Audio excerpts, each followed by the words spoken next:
네, 안녕하세요. 이번 시간에는 사회 기출문제의 데이터베이스 일반 풀이 시간이 되겠습니다. 교재는 148페이지를 참고해 주시면 되겠고요. 바로 41번 문제부터 보도록 하겠습니다. 자, 41번 문제를 보면 매크로에 관한 문제가 되는데요. 저희가 파트 1에서 학습했던 액세스에서 매크로 개념을 간단하게 리뷰를 해보고 41번 문제를 보도록 하겠습니다. 자, 매크로입니다. 저희가 파트 1에서 액세스의 매크로에 대해서 학습을 했었어요. 그쵸? 액세스 매크로 함수를 이용해서 액세스의 작업을 자동화하는 기능이 매크로가 됩니다. 즉, 액세스에서는 매크로를 엑셀에서와 동일하게 개념은 어떤 작업을 자동화하는 개념이 되는데요. 액세스에서는 매크로 함수를 이용해서 매크로를 작성하게 됩니다. 그쵸? 주로 컨트롤에 매크로 기능을 추가하여 사용을 한다고 하는데요. 이 말은 저희가 매크로를 작성을 하고 해당 매크로를 실행하기 위해서 홈이나 보고서에 어떤 컨트롤을 추가를 합니다. 컨트롤을 추가하고 해당 컨트롤에 매크로를 지정을 하는 거죠. 그래서 해당 컨트롤을 클릭하면 지정된 매크로가 실행되도록 이렇게 주로 사용을 하게 됩니다. 그리고 하나의 매크로는 여러 개의 매크로 함수를 포함할 수 있고요. 하나의 매크로에 여러 개의 하위 매크로도 포함할 수 있다는 개념도 같이 학습을 했었습니다. 자, 이러한 개념을 바탕으로 해서 41번 문제를 보도록 하겠습니다. 다음 중 매크로에 대한 설명으로 옳지 않은 것은 이라고 하네요. 보기 1번입니다. 매크로를 한 단계씩 이동하면서 매크로의 흐름과 각 동작에 대한 정보를 확인할 수 있다고 하는데요. 보기 1번은 맞는 설명이 되겠고요. 액세스의 매크로에 가면 한 단계씩 실행이라는 게 있는데요. 해당 부분은 저희가 문제풀이하고 간단하게 액세스를 통해서 확인을 해보도록 하겠습니다. 자, 아무튼 보기 1번은 맞는 설명이고요. 보기 2번입니다. 액세스의 매크로는 작업을 자동화하고 만든 설명이죠. 양식, 보고서 및 컨트롤에 기능을 추가할 수 있게 해주는 도구다라고 하는데요. 보기 2번도 맞는 설명이 되겠습니다. 저희가 주로 매크로를 사용할 때는 저희가 매크로를 작성한 다음에 어떤 특정 컨트롤에 매크로를 지정을 해서 특정 컨트롤이 클릭됐을 때 실행된 매크로를 실행될 수 있도록 주로 사용한다고 했습니다. 따라서 보기 2번도 맞는 설명이 되겠고요. 다음으로 보기 3번입니다. 이미 매크로에 추가한 작업을 반복해야 하는 경우 매크로 동작을 복사하여 붙여 넣으면 된다고 하는데요. 맞습니다. 저희가 매크로를 작성을 하고 컨트롤 C로 복사를 한 다음에 컨트롤 V로 붙여 넣기 하면서 매크로에서 작업을 할 수 있습니다. 따라서 보기 3번은 맞는 설명이 되겠고요. 해당 부분도 저희가 액세스를 통해서 간단하게 확인을 해보도록 하겠습니다. 자, 다음으로 보기 4번. 그러면 정답은 4번이 될 것 같은데요. 각 매크로는 하위 매크로를 포함할 수 없다고 하는데요. 보기 4번이 잘못되었네요. 그쵸? 하나의 매크로에 여러 개의 하위 매크로를 포함할 수 있다고 했습니다. 따라서 보기 4번이 잘못된 설명이고요. 각 매크로는 하위 매크로를 포함할 수 있다. 그쵸? 따라서 41번의 정답은 4번이 되겠습니다. 자, 하나의 매크로는 여러 개의 하위 매크로를 포함할 수 있습니다. 따라서 41번의 정답은 4번이 되겠고요. 관련 보기를 간단하게 액세스를 통해서 확인을 해보도록 하겠습니다. 네, 41번 문제를 간단하게 액세스를 통해서 확인을 해보도록 하겠습니다. 자, 왼쪽에 보면 액세스의 개체가 있는데요. 액세스 개체 중에는 테이블도 있고요. 그리고 쿼리도 있습니다. 그리고 폼도 있고 보고서도 있고요. 아래쪽에 보면 매크로도 있습니다. 그쵸? 자, 41번 문제는 매크로 관련 문제였기 때문에 매크로를 통해서 간단하게 확인을 해볼게요. 자, 회원 보기 매크로를 클릭하고 오른쪽 버튼 눌러서 디자인 보기로 들어가도록 하겠습니다. 자, 회원 보기 매크로는 오픈 레포트라고 하는 매크로 함수를 통해서 작성이 된 것을 확인할 수 있고요. 보기 1번의 내용을 보면 한 단계씩 이동하면서 각 동작에 대한 정보를 확인할 수 있다고 하는데요. 자, 위쪽에 보면 한 단계씩 실행이라고 있죠. 해당 한 단계씩 실행을 통해서 보기 1번의 내용을 맞는다는 것을 확인할 수 있습니다. 따라서 매크로를 한 단계씩 이동하면서 매크로의 흐름과 동작에 대한 정보를 확인할 수 있고요. 그리고 보기 3번의 내용을 보도록 하겠습니다. 이미 매크로에 추가한 작업을 반복해야 하는 경우에 복사해서 붙여 넣으면 된다고 하는데요. 즉, 회원 보기 매크로에서 오픈 레포트라는 매크로 함수를 여러 번 반복을 해야 된다고 가정을 해볼게요. 그러면 해당 매크로 함수를 클릭하고요. 컨트롤 C로 복사를 하고 아래쪽에서 컨트롤 V로 복사를 할 수 있습니다. 따라서 보기 3번의 설명도 맞는 보기라는 것을 확인할 수 있습니다. 네, 다음으로 42번 문제 보도록 하겠습니다. 다음 중 아래의 이벤트 프로시저에서 커맨드 1 단추를 클릭했을 때의 실행 결과로 옳은 것은 이라고 하네요. 자, 아래쪽에 보면 어떤 프로시저가 있는데요. 한번 같이 보도록 하겠습니다. 자, private SUV부터 해서 end SUV까지 해서 하나의 그룹으로 묶여 있고요. 커맨드 1이라는 컨트롤이 있는 것처럼 보이네요. 커맨드 1이라는 컨트롤을 클릭했을 때 어떤 발생할 이벤트 내용이 아래쪽에 나타나 있는 형태로 보시면 되겠습니다. 자, 아래쪽의 내용을 같이 해석해 보면 되겠네요. 자, docmd라고 하고요. 오픈 폼이라고 하죠. 그러면 폼을 열어라 라는 의미가 될 거고요. 어떤 폼을? 사원 정보 폼을 열라고 하네요. 자, 해당 정보를 가지고 우선 아래쪽 보기를 보면 보기 1번은 잘못된 내용이네요. 사원 정보 테이블이 아니죠. 보기 1번은 잘못된 보기가 되겠고요. 보기 2번과 4번을 보면 사원 정보 폼이 열리고까지는 맞는 보기란 것을 확인할 수 있네요. 그러면 아래쪽의 내용에 따라서 정답을 2번, 3번, 4번 중에 골라주면 될 것 같습니다. 그리고 아래쪽에 있는 프로시저를 조금 더 보도록 하겠습니다. 다음으로는 docmd goto record라고 하네요. 레코드로 이동을 하라고 하는데요. 그리고 나서 어디에서 이동하라라는 의미가 되는데, 즉 goto record는 특정 레코드로 이동하라는 의미가 되겠고요. 다음으로 개체명이 나오게 되는데 해당 부분에서는 쉼표 사이에 생략이 되어 있다. 그쵸? 그래서 위에서 사용하고 있는 사원정보 폼에서 레코드를 이동하라 이런 의미가 되겠습니다. 그리고 나서 어디 레코드로 이동하라는 내용이 나오게 되는데요. 문제에 보게 되면 에크 뉴 레코드입니다. 즉 새로운 레코드로 이동을 하라고 해요. 그래서 42번의 정답은 4번이 되는데요. 새 레코드를 입력할 수 있도록 비워진 폼이 표시된다는 설명이 맞는 설명이 되겠습니다. 따라서 42번의 정답은 4번이 되겠고요. 그리고 고투 레코드, 개체명 이런 것들은 전혀 외울 필요 없습니다. 그냥 프로시저 문제는 문제가 나타났을 때 이렇게 풀면 되구나 정도를 익히시면 될 것 같고요. 자, 다시 한번 말씀드리면 고투 레코드, 특정 레코드로 이동하라고 합니다. 어떤 개체명이 비워져 있는데요. 즉 생략되어 있는데 위쪽에 나온 사원정보 폼에서라고 보시면 될 것 같고요. 사원정보 폼에서 레코드로 이동을 하는데 어디 레코드로 이동하라는 거죠? 에크 뉴 레코드, 새로운 레코드가 입력될 수 있도록 새로운 레코드로 이동하라는 의미가 되겠습니다. 따라서 42번의 정답은 4번이 되겠고요. 나머지 보기를 보게 되면 새 레코드를 입력할 수 있도록 은 에크 뉴 레코드라고 적어주시면 되고요. 보기 3번 마지막 레코드로 이동하기 위해서는 에크 라스트라고 입력해 주시면 되고 첫 번째 레코드로 이동하기 위해서는 에크 퍼스트라고 해당 부분에 입력을 해주면 됩니다. 참고적으로 이런 게 있다 정도 눈에 익히시면 될 것 같습니다. 자, 아무튼 42번의 정답은 4번이 되겠습니다. 네, 다음으로 43번 문제 보도록 하겠습니다. 다음 중 데이터 중복성에 대한 설명으로 옳지 않은 것은 이라고 하네요. 보기 1번입니다. 중복으로 인한 데이터 불일치 시에는 일관성을 잃게 된다고 하는데요. 당연한 설명이 되겠죠. 보기 1번은 맞는 설명이 되겠습니다. 자, 예를 들어서 저희가 어떤 데이터를 관리하는데요. 자, 학생이 있고요. 그리고 교수가 있고 교수의 담당 과목이 있다고 가정을 해볼게요. 자, 이런 상황에서 학생 이름이 A, B, C부터 해서 쭉 해서 여러 학생이 있다고 가정을 해보겠습니다.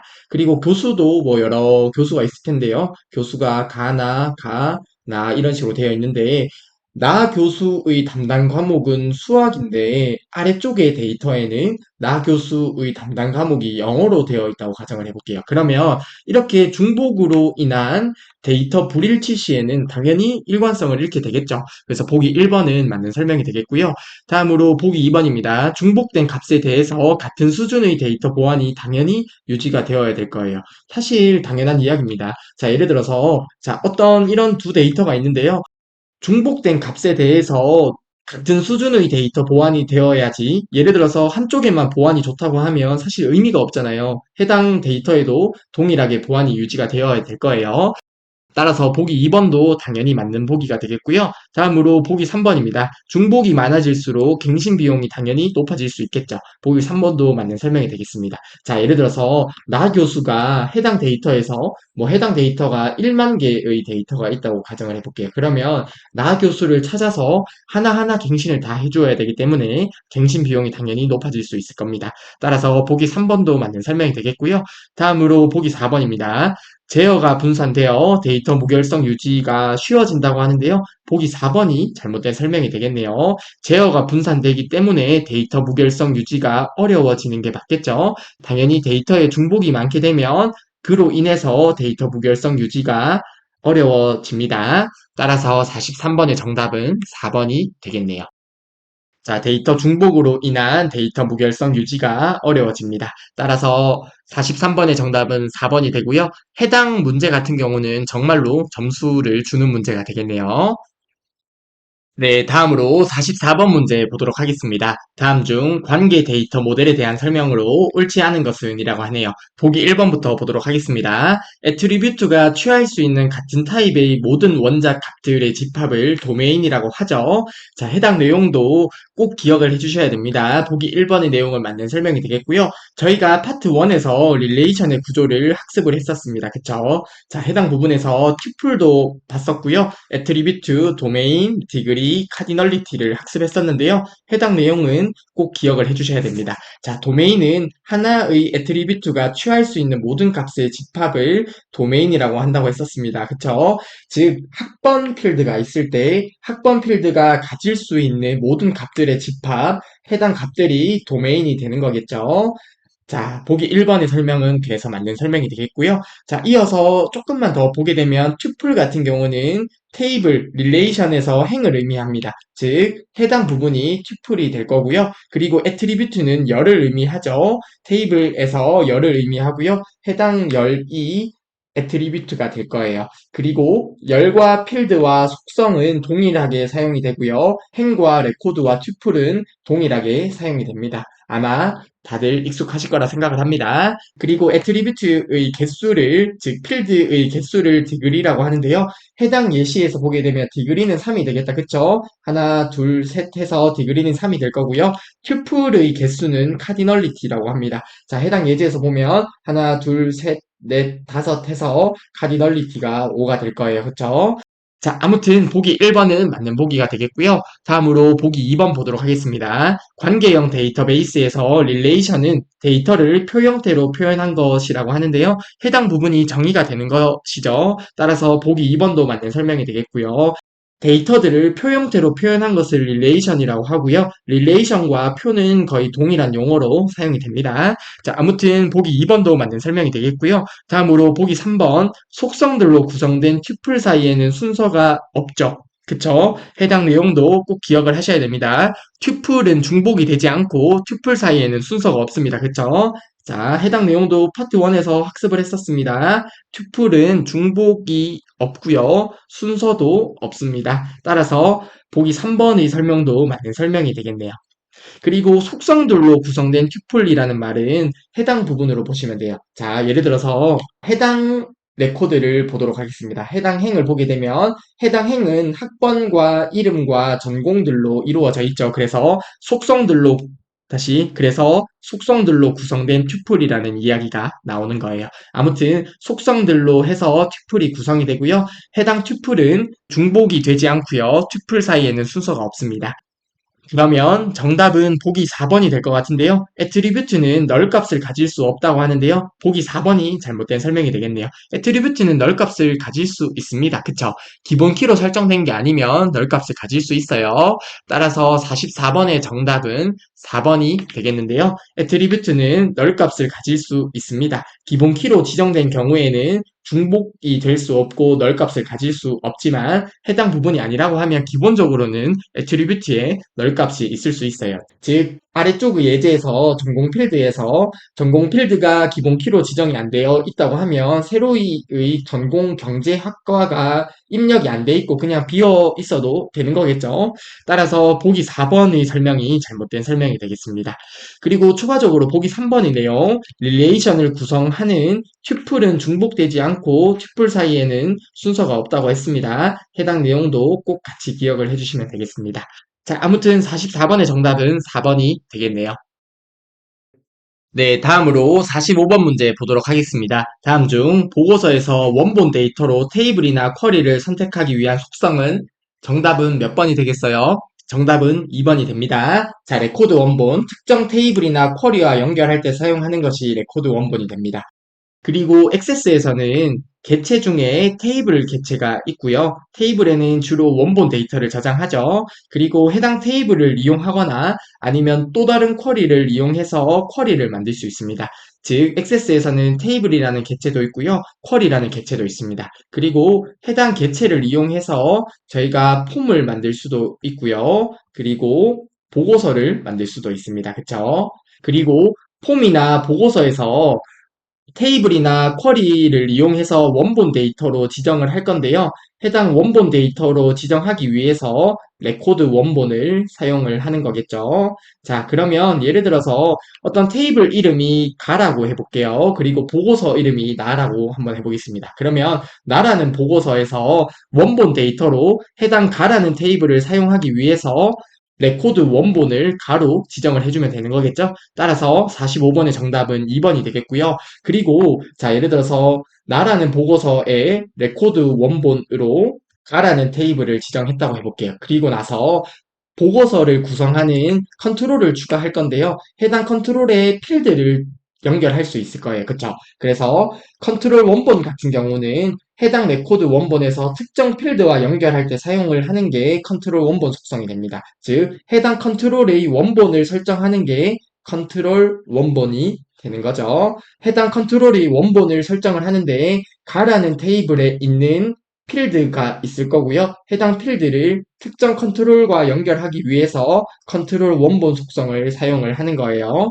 자, 아무튼 보기 2번과 4번이 헷갈리는 불상사가 없었으면 하는 마음에서 한 번 더 설명을 드렸습니다. 자, 다시 한번 정리를 해드리면 폼이나 보고서에서 원본 데이터로 테이블이나 쿼리를 지정하기 위해서는 레코드 원본을 설정하고요. 레코드 원본을 설정한 이후에 특정 컨트롤의 원본을 지정하기 위해서는 컨트롤 원본을 사용을 하는 거예요. 자, 아무튼 45번의 정답은 2번이 되겠습니다. 네, 다음으로 46번 문제 보도록 하겠습니다. 다음 중 보고서의 그룹화에 대한 설명으로 옳지 않은 것은 이라고 하네요. 자, 저희가 파트 1에서 보고서의 정렬 및 그룹화에 대해서 학습을 했었는데요. 관련 개념을 간단하게 리뷰를 해보도록 하겠습니다. 그룹화란 보고서의 내용을 쉽게 파악할 수 있도록 특정 필드나 식을 기준으로 해서 데이터를 구분하여 표시하는 기능이 그룹화가 되겠다. 그쵸? 그리고 그룹화의 기준이 되는 필드는 데이터가 정렬이 되어서 표시가 됩니다. 그리고 필드나 식을 기준으로 해서 10단계까지 그룹화를 할 수 있고요. 그룹을 만들려고 하면 그룹 머리글이나 바닥글 구역을 하나 이상 설정을 해야 됩니다. 그리고 같은 필드나 식도 여러 번 그룹화를 할 수 있습니다. 자, 해당 개념은 꼭 기억을 해주시고요. 해당 개념을 바탕으로 해서 46번 문제를 바로 풀어보도록 하겠습니다.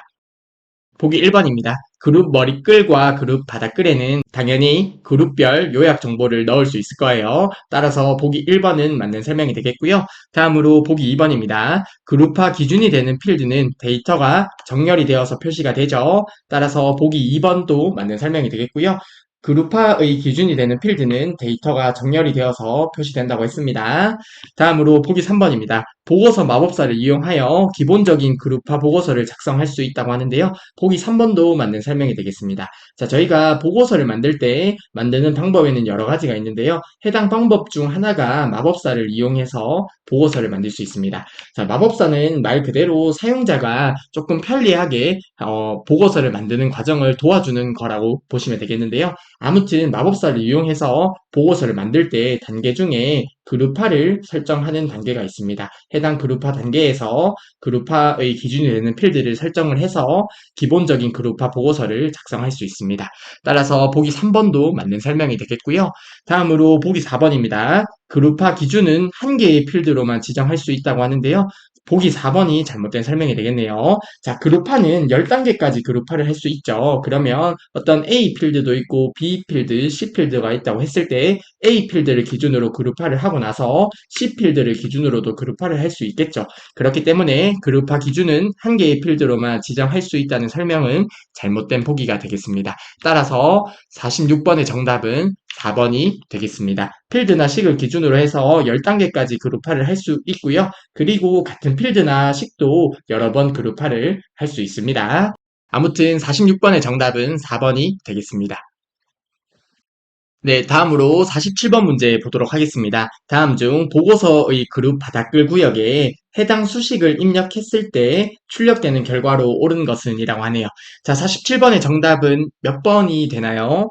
47번의 정답은 1번이 되죠. 자, 저희가 해당 부분도 학습을 했었는데요. count는 액세스에서 개수를 세알려주는 함수가 되는데 count하고 필드명을 입력을 하게 되면요. 널 값을 제외한 개수를 구해주는 게 되고요. 그리고 count하고 아스타 별표를 입력하게 되면 널 값을 포함한 개수를 구해주는 게 됩니다. 자, 해당 내용은 기억을 해주시면 되겠고요. 간단하게 어떤 A라는 필드가 있고요. 값이 1, 그리고 비어 있고 3, 2 이렇게 있다고 가정을 해볼게요. 자, count하고 A라는 필드명을 입력하면 널 값을 제외하고 3이 출력이 될 거고요. count 아스타 별표라고 하면 4가 출력이 되겠네요. 그쵸?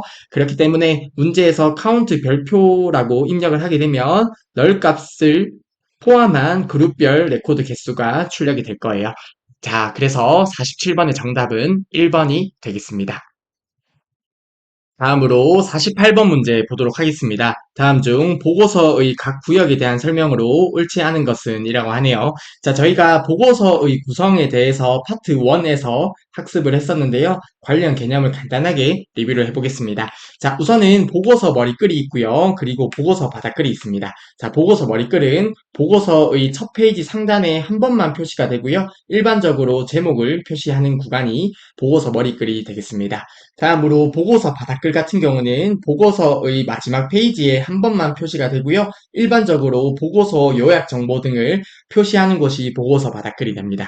그리고 페이지 머리글이 있고요. 페이지 바닥글이 있습니다. 페이지 머리글은 보고서의 매 페이지, 즉 모든 페이지 상단에 표시가 되고요. 그리고 첫 페이지는 보고서 머리글 다음에 표시가 되는 구간이 되겠습니다. 다음으로 페이지 바닥글은 보고서의 매 페이지 하단에 표시가 되는 게 페이지 바닥글이고요. 다음으로 그룹 머리글과 그룹 바닥글이 있습니다. 자, 그룹이 지정된 경우에 그룹의 상단에 표시되는 게 그룹 머리글이고요. 일반적으로 그룹의 이름이나 그룹 요약 정보를 표시하겠죠. 그리고 그룹 바닥글 같은 경우는 그룹의 하단에 반복적으로 표시가 되고요. 일반적으로 그룹의 요약 정보를 표시할 거예요. 다음으로 본문은 실제 데이터가 표시되는 부분이 본문이 될 거예요. 자, 보고서를 구성하는 각 구간에 대한 특징을 기억을 해주시면 되겠고요. 관련 개념을 바탕으로 해서 보기 1번부터 바로 보도록 하겠습니다. 페이지 머리글은 인쇄 시 모든 페이지의 맨 위에 출력이 된다는 것은 맞는 설명이 되겠죠. 페이지 머리글은 매 페이지 상단에 출력이 됩니다. 모든 페이지의 특정 내용을 반복하려는 경우에 사용을 한다는 설명은 맞는 설명이 되겠네요. 보기 1번은 맞는 설명이 되겠고요. 다음으로 보기 2번입니다. 보고서 머리글은 보고서의 맨 앞에 한 번만 출력이 된다는 설명은 맞는 설명이 되겠다. 그쵸? 그리고 함수를 이용한 집계 정보를 표시할 수 없다고 하는데요. 해당 보기가 잘못된 설명이 되겠습니다. 따라서 48번의 정답은 2번이 될 건데 함수를 이용한 집계 정보를 표시할 수 있습니다. 따라서 48번의 정답은 2번이 될 거고요. 주로 보고서 머리글보다는 보고서 바닥글에 함수를 이용한 집계 정보를 표시하겠지만 그래도 함수를 이용한 집계 정보를 표시할 수는 있습니다. 그렇기 때문에 보기 2번이 잘못된 설명이 되겠고요.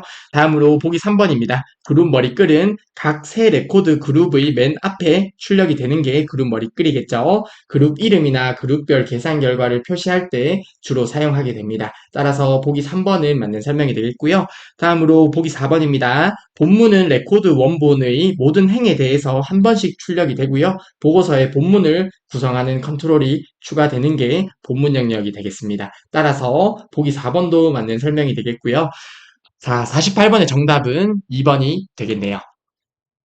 자, 보고서 머리글은 보고서 첫 페이지 상단에 한 번만 출력이 되는데요. 함수를 이용한 집계 정보를 표시할 수 있습니다. 있지만 주로 보고서 머리글보다는 바닥글에 표시하기는 하죠.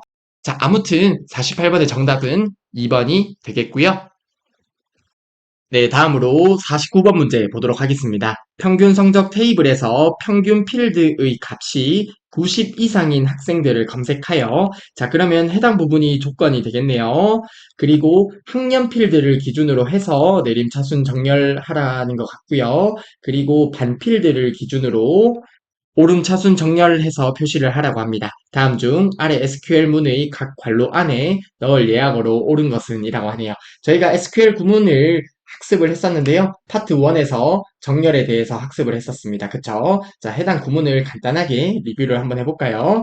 자, 우선은 select 문이 나오고요. 그리고 from이 나옵니다. 자, from 뒤에 테이블명이나 쿼리명을 입력하면 되겠죠. 그러면 테이블이나 쿼리에서 어떤 필드명을 가지고 올 거예요. 그쵸? 그리고 distinct라는 예약어도 있는데요. distinct는 중복된 레코드는 제외하고 가지고 올 때 distinct를 사용을 했습니다. 그쵸? 그리고 조건식이 있다고 하면 where 뒤에 조건식을 입력을 해주면 될 거고요. 문제에서 보면 평균 필드의 값이 90 이상이라는 내용을 where 문 뒤에 작성을 해주시면 되겠네요. 그쵸? 그리고 정렬 기준은 order by를 통해서 작성을 해주시면 되고요.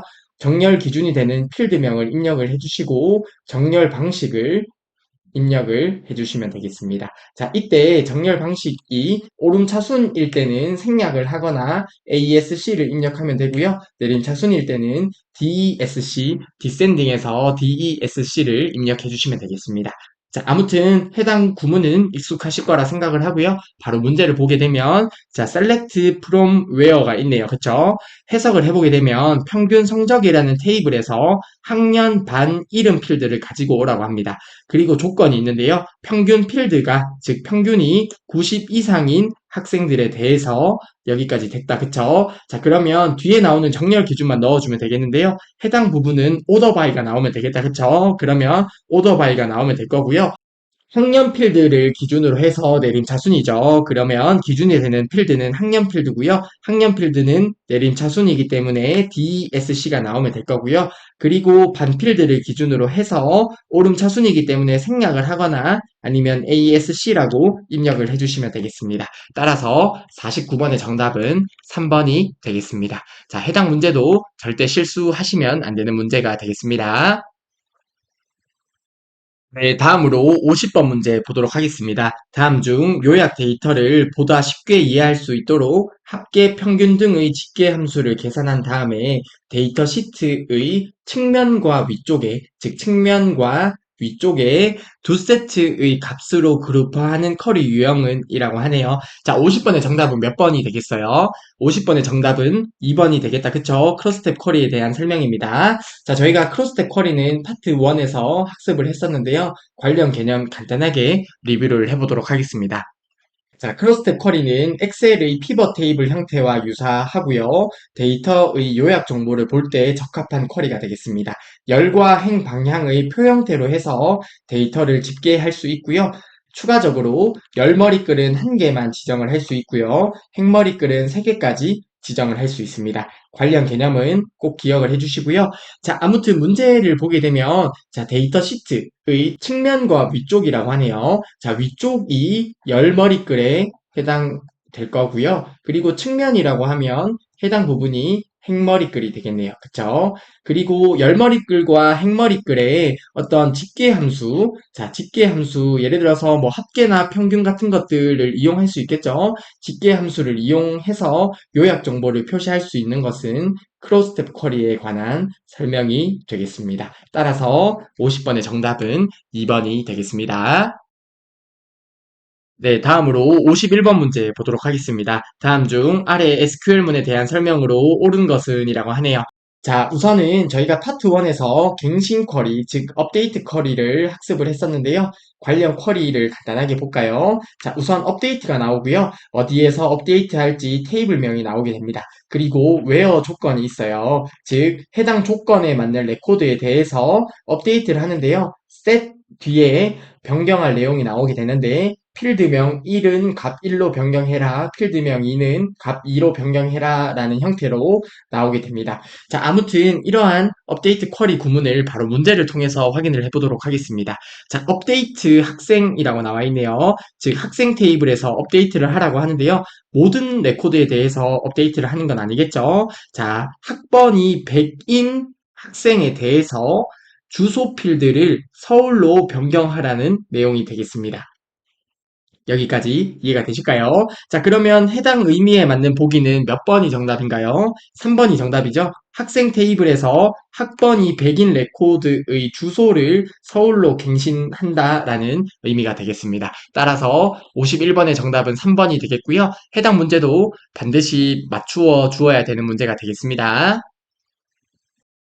네, 다음으로 52번 문제 보도록 하겠습니다. 다음 중 각 데이터 형식에 맞는 쿼리의 조건식으로 옳지 않은 것은 이라고 하네요. 보기 1번부터 보도록 하겠습니다. 숫자 데이터 형식인 경우에 2000 이상 and 그리고 4000 이하네요. 자, 이렇게 적으면 되겠죠? 자, 이렇게 적어도 되고 아니면 between을 이용해서 작성을 할 수도 있을 건데요. between A and B죠. 2000 and 4000이라고 하면 2000 이상 4000 이하라는 조건이 될 거예요. 그쵸? 자, 아무튼 보기 1번의 조건식은 맞는 보기가 되겠고요. 다음으로 보기 2번입니다. 자, 보기 2번 같은 경우가 잘못된 보기가 되겠네요. 따라서 52번의 정답은 2번이 되겠고요. 자, 보기 2번이 왜 잘못되었나요? 저희가 액세스에서 날짜 데이터는 샵으로 구분을 한다고 했었습니다. 그쵸? 그래서 2019년 7월 17일 이전의 데이터를 가지고 오려고 하면 큰 따옴표를 적어주는 게 아니라 샵으로 이렇게 날짜를 구분을 해주시면 되겠습니다. 따라서 보기 2번이 잘못된 조건식이 되겠고요. 따라서 52번의 정답은 2번이 되겠습니다. 다음으로 보기 3번 문자 데이터 형식인 경우에 큰 따옴표 안에 문자 데이터를 넣어서 입력을 해주시면 되겠죠.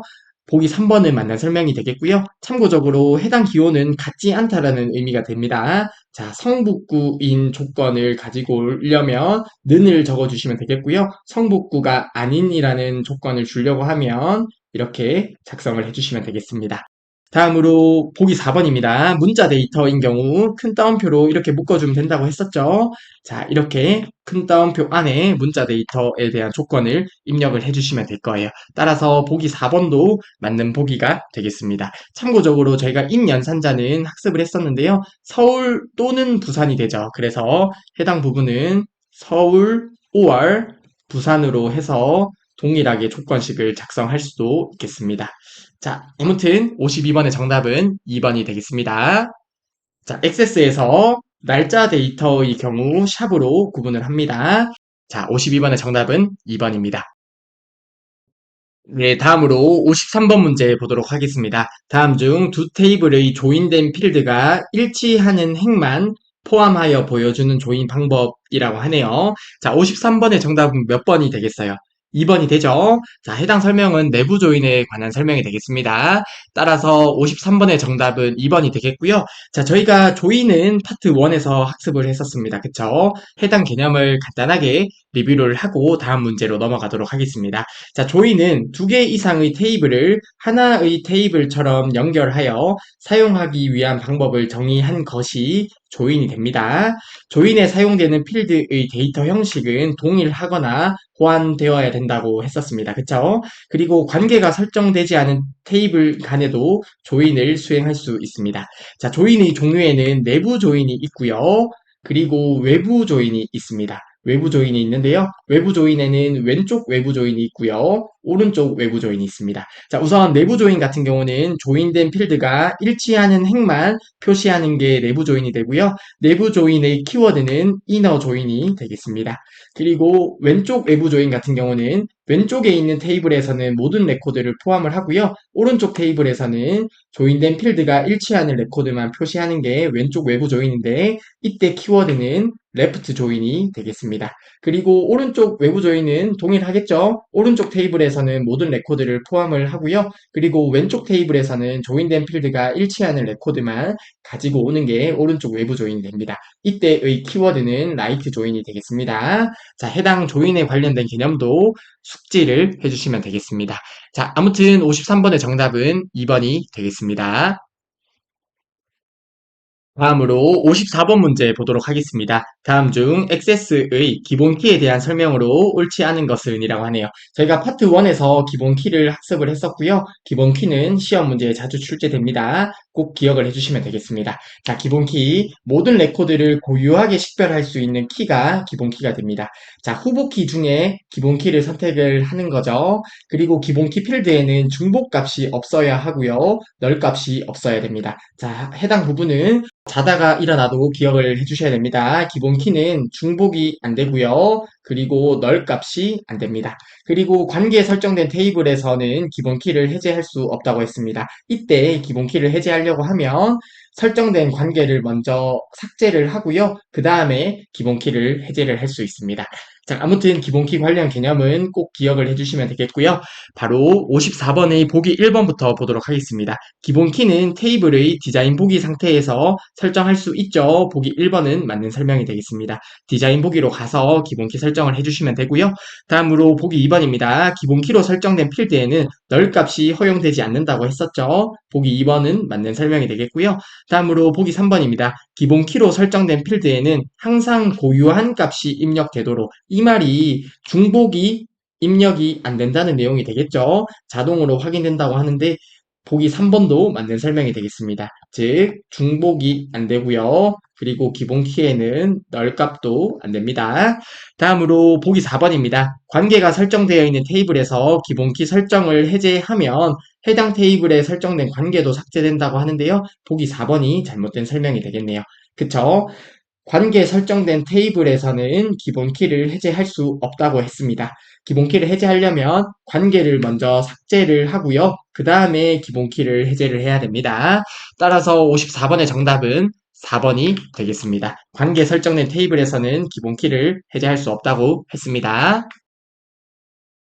네, 다음으로 55번 문제 보도록 하겠습니다. 다음 중 1년 번호 데이터 형식에 관한 설명으로 옳지 않은 것은 이라고 하네요. 자, 저희가 데이터 형식을 파트 1에서 학습을 했었는데요. 그 중에서 1년 번호를 간단하게 리뷰를 해보도록 하겠습니다. 자, 1년 번호 데이터 형식은 새로운 레코드가 추가될 때마다 자동으로 번호를 하나씩 증가시켜주는 형식이 1년 번호 형식이 됩니다. 그쵸? 기본 필드 크기는 4바이트가 되고요. 그리고 한 번 생성된 1년 번호는 다시 생성되지 않고요. 수정이 불가능합니다. 그리고 삭제는 가능하고요. 예를 들어서 1년 번호가 1, 2, 3, 4, 5가 있고요. 예를 들어서 5를 삭제를 했다고 하면 삭제는 가능하고요. 그 다음부터는 6이 나오게 되는 거죠. 자, 아무튼 이러한 데이터 형식이 1년 번호 형식이 되는데요.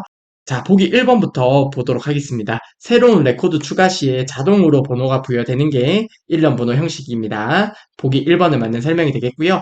보기 2번, 해당 데이터 필드에 값이 입력되면 1년 번호는 수정할 수 없다고 했었죠. 보기 2번도 맞는 설명이 되겠고요. 보기 3번입니다. 삭제된 1년 번호는 다시 부여되지 않습니다. 보기 3번도 맞는 설명이 되겠죠. 자, 그래서 오른쪽의 그림을 보면 1년 번호 5가 삭제가 되면 그 다음에 입력되는 값은 5가 아니라 6이 나오게 되는 거죠. 자, 따라서 보기 3번도 맞는 설명이 되겠고요. 자, 그러면 55번의 정답은 4번이 되겠네요. 1년 번호 형식의 필드 크기는 변경할 수 없다고 하는데요. 해당 부분은 변경할 수 있습니다. 따라서 55번의 정답은 4번이 되겠고요. 1년 번호 형식의 필드 크기 변경하는 것만 간단하게 저희가 액세스를 통해서 확인을 해보도록 하겠습니다. 자, 아무튼 55번의 정답은 4번이 되겠습니다. 1년 번호 형식의 필드 크기도 변경을 할 수 있습니다. 저희가 간단하게 액세스를 통해서 확인을 해볼게요. 네, 55번 문제를 간단하게 액세스를 통해서 확인을 해보고자 합니다. 자, 여기 왼쪽에 있는 테스트 테이블로 들어가서 확인을 해볼게요. 자, 테스트 테이블에서 오른쪽 버튼 눌러서 디자인 보기로 들어가겠습니다. 자, 여기에 보면 순번 필드가 있는데요. 순번 필드의 데이터 형식은 1년 번호 형식이 됩니다. 자, 순번 필드가 클릭되어 있는 상태에서 아래쪽에 보면 필드 크기라고 있습니다. 자, 여기 필드 크기가 기본적으로 정수 롱으로 선택이 되어 있는데요. 자, 해당 부분을 클릭하고 오른쪽 끝에 화살표 버튼을 눌러서 복제 아이디로 변경을 하실 수도 있습니다. 그래서 보기 4번의 1년 번호 형식의 필드 크기는 변경할 수 없다고 하는데요. 해당 부분이 잘못된 보기가 되겠습니다. 참고로 정수 롱 같은 경우에 4바이트가 할당이 되고요. 복제 아이디 같은 경우는 16바이트가 할당이 됩니다. 아무튼 전혀 외울 필요는 없는 내용입니다. 자, 아무튼 55번의 보기 4번 내용을 간단하게 확인을 해보았습니다. 다음으로 56번 문제 보도록 하겠습니다. 다음 중 폼 작성 시 사용하는 컨트롤에 대한 설명으로 옳지 않은 것은 이라고 하네요. 자, 보기 1번부터 보도록 하겠습니다. 레이블 컨트롤은 제목이나 캡션 등의 설명 텍스트를 표현하기 위해 많이 사용되는 게 맞는 설명이죠. 레이블 컨트롤 같은 경우는 주로 제목이나 캡션과 같은 텍스트를 표현하기 위해서 사용을 합니다. 따라서 보기 1번은 맞는 설명이 되겠고요. 다음으로 보기 2번입니다. 텍스트 상자는 바운드 컨트롤로 사용할 수 있으나 언바운드 컨트롤로 사용할 수 없다고 하는데요. 보기 2번이 잘못된 설명이 되겠습니다. 둘 다 사용할 수 있죠. 즉 텍스트 상자라는 컨트롤을 추가하고요. 해당 부분에 필드를 지정하지 않으면 즉 컨트롤 원본을 지정을 하지 않으면 해당 컨트롤은 언바운드 컨트롤이 되는 거고요. 컨트롤 원본을 지정하게 되면, 즉 필드를 연결하게 되면 바운드 컨트롤이 되는 거겠죠. 자, 아무튼 언바운드 컨트롤과 바운드 컨트롤 모두 사용할 수 있습니다. 따라서 56번의 정답은 2번이 되겠습니다. 다음으로 보기 3번입니다. 목록 상자 컨트롤은 여러 개의 데이터 행으로 구성되며 대개 몇 개의 행을 항상 표시할 수 있는 크기로 지정이 된다고 하는데요. 보기 3번은 맞는 설명이 되겠죠. 자, 저희가 컨트롤의 종류도 파트 1에서 학습을 했는데요. 간단하게 한번 살펴볼까요? 자, 텍스트 상자. 폼이나 보고서에 사용되는 데이터나 계산 결과를 표시하는 컨트롤이 텍스트 상자 컨트롤이 되고요. 그리고 레이블 컨트롤 같은 경우는 주로 텍스트를 표시하는 컨트롤이 되겠습니다. 그리고 명령 단축 컨트롤이 있는데요. 명령 단축 마법사를 이용해서 특정 기능을 사용할 때 사용되는 컨트롤이 명령 단축 컨트롤이 되겠습니다. 그리고 콤보 상자와 목록 상자가 있었습니다. 그쵸? 목록 상자 먼저 볼까요? 데이터를 목록에서만 선택할 수 있는 형태의 컨트롤이 목록 상자가 되죠. 해당 컨트롤은 직접 입력을 할 수는 없습니다. 즉 값을 직접 입력할 수는 없는 거죠. 그리고 목록 상자는 보기에 제시된 것처럼 주로 몇 개의 행을 표시할 수 있는 크기로 보통 지정이 됩니다. 추가적으로 해당 내용도 기억을 해주시면 좋겠고요. 그리고 콤보 상자와 비교를 해서 기억을 해주시면 좋은데요. 콤보 상자는 텍스트 상자와 목록 상자가 결합된 형태로 좁은 공간에서 유용하게 사용할 수 있는 컨트롤이 콤보 상자입니다. 데이터 목록에서 선택을 하거나 직접 입력 가능하다는 게 목록 상자와 다른 점이 되겠네요. 그쵸? 해당 부분은 비교를 해서 기억을 해주셨으면 좋겠습니다. 그리고 여러 개의 값 중에 하나만 선택할 수 있습니다. 자, 해당 컨트롤의 종류도 기억을 해주시면 좋겠고요. 아무튼 보기 3번의 설명은 맞는 설명이 되겠습니다. 다음으로 보기 4번입니다. 콤보 상자 컨트롤은 선택 항목 목록을 보다 간단한 방식으로 나타내기 위해서 드롭다운 화살표를 클릭하기 전까지 목록이 숨겨져 있다는 설명은 맞는 설명이 되겠고요. 이렇기 때문에 좁은 공간에서 유용하게 사용할 수 있는 거겠죠. 따라서 56번의 정답은 2번이 되겠습니다. 텍스트 상자에 테이블이나 쿼리의 필드를 컨트롤 원본으로 연결하지 않으면 언바운드 컨트롤이 되겠죠. 즉 언바운드 컨트롤과 바운드 컨트롤 모두 사용할 수 있습니다. 따라서 56번의 정답은 2번이 되겠습니다. 다음으로 57번 문제 보도록 하겠습니다. 다음 중 학생 테이블의 S넘버 필드 레이블이 데이터 시트 보기 상태에서는 학번으로 표시하고자 할 때 설정해야 할 항목은 이라고 하네요. 자, 57번의 정답은 몇 번이겠어요? 57번의 정답은 2번이 되죠. 자, 필드 속성 중에 저희가 캡션을 학습을 했었는데요. 캡션은 말 그대로 이름표라고 생각을 해주시면 되겠습니다. 즉, 데이터 시트 보기 상태에서 필드 이름 대신 표시될 새로운 이름을 지정하는 속성이 캡션이 되는 거죠. 즉, 학생 테이블이 있고요. 학생 테이블에서 필드명이 S넘버인데요. 해당 테이블을 데이터 시트 보기로 볼 때 S넘버 대신에 필드명에 학번이라고 표시가 되도록 하는 속성이 캡션 속성이 되는 것이죠. 자, 따라서 57번의 정답은 2번이 되겠습니다. 다음으로 58번 문제 보도록 하겠습니다. 다음 중 폼에서 탭키를 누를 때 특정 컨트롤에는 포커스가 이동하지 않도록 하기 위한 방법이라고 하네요. 자, 저희가 컨트롤의 속성 중에 탭 정지 속성에 대해서 파트 1에서 학습을 했었습니다. 말 그대로 탭 정지 속성은 탭을 누를 때 포커스를 가질 수 있는지의 여부를 지정하는 게 탭 정지 속성이 되죠. 근데 문제에 보면 탭을 눌렀을 때 포커스가 이동하지 않도록 하기 위한 방법이잖아요. 자, 그러면 58번의 정답은 몇 번이 되겠어요? 4번이 되겠죠. 탭 정지 속성을 아니오로 설정을 해주면 됩니다. 따라서 58번의 정답은 4번이 되겠고요. 탭 정지 속성을 예로 설정을 하게 되면 탭을 눌렀을 때 포커스가 이동하게 되겠죠. 이동하게 되는 게 예로 설정하는 거고요. 아니오로 설정하면 포커스가 탭을 눌렀을 때 이동하지 않게 됩니다. 그리고 보기 1번과 3번의 설명은 전혀 관련 없는 설명이 되겠고요. 아무튼 58번의 정답은 4번이 되겠습니다. 다음으로 59번 문제 보도록 하겠습니다. 다음 중 폼 작성에 대한 설명으로 옳지 않은 것은 이라고 하네요. 보기 1번부터 보도록 하겠습니다. 컨트롤 마법사를 사용하여 폼을 닫는 매크로 함수를 실행하는 명령 단추를 삽입할 수 있다고 하는데요. 보기 1번은 맞는 설명이 되겠고요. 해당 내용은 조금 이따 액세스를 통해서 확인을 해보도록 하겠습니다. 저희가 명령 단추를 삽입을 하는데요. 이때 컨트롤 마법사를 이용을 해서 매크로 함수를 지정을 할 수 있습니다. 해당 내용은 액세스를 통해서 간단하게 보여드리도록 하겠습니다. 자, 아무튼 보기 1번은 맞는 설명이 되겠고요. 다음으로 보기 2번입니다. 폼에서 연결된 테이블의 레코드를 삭제한 경우에 영구적인 작업이므로 되돌릴 수 없다고 하는데요. 보기 2번의 설명은 맞는 설명이 되겠습니다. 액세스에서 테이블을 레코드를 삭제한 경우 영구적인 작업이기 때문에 되돌릴 수 없습니다.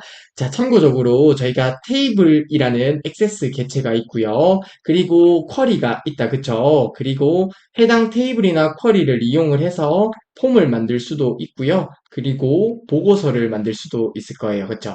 여기에서 폼의 레코드 원본으로 테이블을 지정했다고 해볼게요. 그리고 해당 폼을 이용해서 레코드를 삭제를 하게 되면 해당 작업은 되돌릴 수 없다는 거죠. 즉, 제가 말씀드리고 싶은 부분은 해당 테이블에서 레코드를 삭제하더라도 되돌릴 수 없고요. 폼을 이용해서 레코드를 삭제하더라도 되돌릴 수 없습니다. 자, 아무튼 액세스에서 레코드를 삭제하는 작업은 되돌릴 수 없는 작업이 됩니다. 따라서 보기 2번은 맞는 설명이 되겠고요. 다음으로 보기 3번입니다. 폼에 컨트롤을 삽입하면 탭 순서가 위에서 아래로 왼쪽에서 오른쪽 순으로 지정된다고 하는데요.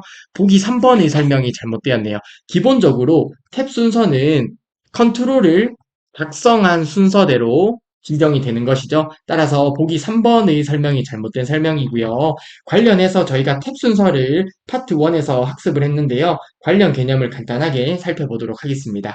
자, 기본적으로 컨트롤을 작성한 순서대로 탭 순서가 결정이 됩니다.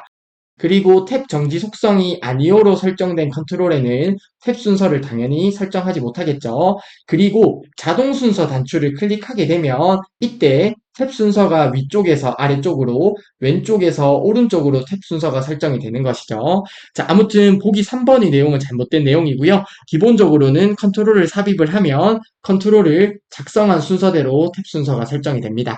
자, 탭 순서가 위에서 아래로 왼쪽에서 오른쪽으로 지정되려고 하면 이때는 자동 순서를 이용을 해주면 되겠죠. 자, 아무튼 보기 3번의 내용은 잘못된 설명이 되겠고요. 다음으로 보기 4번입니다. 폼 디자인 도구를 이용하여 여러 컨트롤의 크기와 간격을 일정하게 설정을 할 수 있는데요. 해당 부분도 가능하고요. 액세스를 통해서 간단하게 확인을 해보도록 하겠습니다. 자, 아무튼 59번의 정답은 3번이 되겠습니다. 기본적으로 컨트롤은 작성한 순서대로 탭 순서가 결정이 됩니다. 자, 액세스를 통해서 간단하게 확인을 해보도록 하겠습니다. 네, 59번 문제를 간단하게 액세스를 통해서 확인을 해보도록 하겠습니다. 자, 우선은 왼쪽에 보이는 회원 폼에서 관련된 내용을 확인을 해볼게요. 회원 탭 오른쪽 버튼 눌러서 디자인 보기로 들어가도록 하겠습니다. 자, 여기에서 자, 우선 보기 1번 내용을 확인하려고 하는데요. 저희가 명령 단추를 삽입을 하려고 합니다. 이때 명령 단추를 삽입을 할 건데요. 자, 해당 부분이 명령 단추가 되는데 문제에 보면 컨트롤 마법사를 사용하여라는 이야기가 있다, 그쵸? 자, 해당 부분은 화살표를 누르게 되면 여기에 컨트롤 마법사 사용이 체크된 상태에서 작업을 할 수 있습니다. 자, 아무튼 저는 체크가 되어 있기 때문에 명령 단추를 삽입을 해볼게요. 해당 단추를 클릭을 해서요. 여기에 드래그를 해서 위치를 시키고요. 그리고 폼을 닫는 매크로 함수니까 폼 작업을 클릭을 하고요.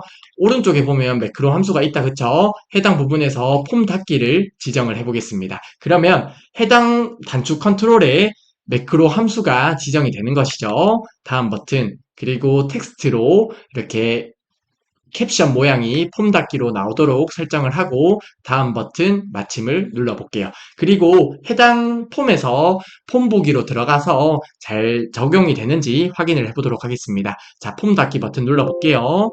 자, 저장하시겠습니까? 얘를 누르면 폼이 잘 종료되는 것을 확인할 수 있습니다. 따라서 보기 1번의 내용, 컨트롤 마법사를 사용을 해서 폼을 닫는 매크로 함수를 실행하는 명령 단추를 삽입할 수 있다는 보기는 맞는 설명이 되겠고요. 다음으로 보기 4번의 내용만 간단하게 확인을 해볼게요. 자, 회원 폼에서 오른쪽 버튼 눌러서 디자인 보기를 클릭해 보겠습니다. 자, 여기에 여러 컨트롤이 본문에 있는데요. 자, 해당 컨트롤을 블록 지정을 하고요. 리본 메뉴 상단의 정렬 탭으로 가서 크기 공간이 있습니다. 여기에 보면 크기를 가장 긴 길이에 맞출 수도 있고요. 간격도 해당 부분을 통해서 설정을 할 수 있습니다. 그리고 맞춤에 가게 되면 왼쪽에 맞춰서 정렬을 할 수도 있고요. 해당 부분을 설정할 수 있습니다. 그래서 보기 4번에 나오는 여러 컨트롤의 크기와 간격을 일정하게 해당 부분을 통해서 설정을 할 수 있습니다. 따라서 보기 4번의 내용도 맞는 보기가 되겠습니다. 자, 아무튼 59번의 내용을 간단하게 액세스를 통해서 확인을 해보았습니다. 네, 드디어 마지막 문제가 되겠네요. 60번 문제 보도록 하겠습니다. 다음 중 폼에 대한 설명으로 옳지 않은 것은 이라고 하네요. 보기 1번부터 보도록 하겠습니다. 모든 폼은 기본적으로 테이블이나 쿼리와 연결되어 표시되는 바운드 폼이라고 하는데요. 해당 보기가 잘못된 보기가 되겠네요. 자, 그러면 60번의 정답은 1번이 되겠습니다.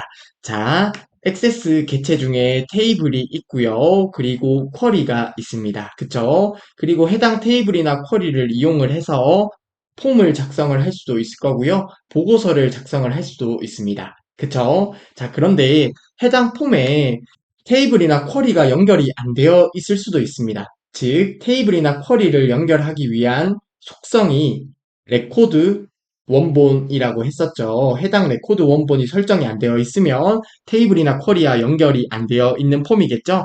즉, 바운드 폼만 되는 게 아니라 언바운드 폼도 됩니다. 따라서 모든 폼은 바운드 폼이라는 설명은 잘못된 설명이 되겠습니다. 따라서 60번의 정답은 1번이 되겠고요.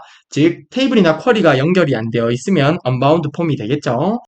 자, 다음으로 보기 2번입니다. 폼 내에서 단추를 눌렀을 때 매크로와 모듈이 특정 기능을 수행하도록 할 수 있다고 하고요. 주로 이렇게 활용을 합니다. 따라서 보기 2번은 맞는 설명이 되겠습니다. 즉, 저희가 매크로를 활용할 때 매크로를 우선 작성을 하고요. 그리고 폼이나 보고서에 특정 컨트롤을 생성을 합니다. 그리고 해당 컨트롤에 매크로를 지정을 하는 것이죠. 그래서 해당 컨트롤이 클릭됐을 때 지정된 매크로가 실행되도록 많이 활용을 하고요. 그래서 보기 2번의 설명은 맞는 설명이 되겠습니다. 다음으로 보기 3번입니다. 1대 다 관계에 있는 테이블이나 쿼리는 폼 안에 하위 폼을 작성할 수 있다고 하네요. 보기 3번도 맞는 설명이 되겠죠. 자, 저희가 하위 폼은 파트 1에서 학습을 했었습니다. 그쵸? 하위 폼도 시험에 자주 출제가 되기 때문에 해당 부분도 반드시 숙지를 해주셔야 되고요. 하위 폼 같은 경우는 1대 다 관계에 있는 테이블이나 쿼리를 효과적으로 표시할 수 있는 것이 바로 하위 폼이 됐었습니다. 그쵸? 자, 해당 내용은 꼭 숙지를 해주시면 되겠습니다. 자, 마지막으로 보기 4번입니다. 폼과 컨트롤의 속성은 디자인 보기 형식에서 속성 시트를 이용해서 설정하면 되겠죠. 4번 보기도 아주 당연한 설명이 되겠네요. 폼과 컨트롤의 속성은 디자인 보기로 들어가서 속성 시트를 이용해서 설정을 해주시면 됩니다. 따라서 보기 4번도 맞는 설명이 되겠고요. 60번의 정답은 1번이 되겠습니다. 테이블이나 쿼리가 연결되지 않은 폼은 언바운드 폼이고 모든 폼이 바운드 폼이라고 했으므로 1번 보기가 잘못된 설명이 되겠습니다. 60번의 정답은 1번이 되겠고요. 자, 4회 기출문제의 데이터베이스 일반 풀이도 모두 완료가 되었습니다. 4회 기출문제에서 데이터베이스 일반의 난이도는 다소 쉽게 느껴지는 것 같은데요. 이렇게 문제가 출제가 되었을 때는 해당 부분이 평균을 높여주는 파트가 되겠다, 그쵸? 자, 아무튼 이번 시간도 정말 수고 많으셨고요. 다음 시간에 5회 기출문제를 통해서 풀이를 진행하도록 하겠습니다. 수고하셨습니다.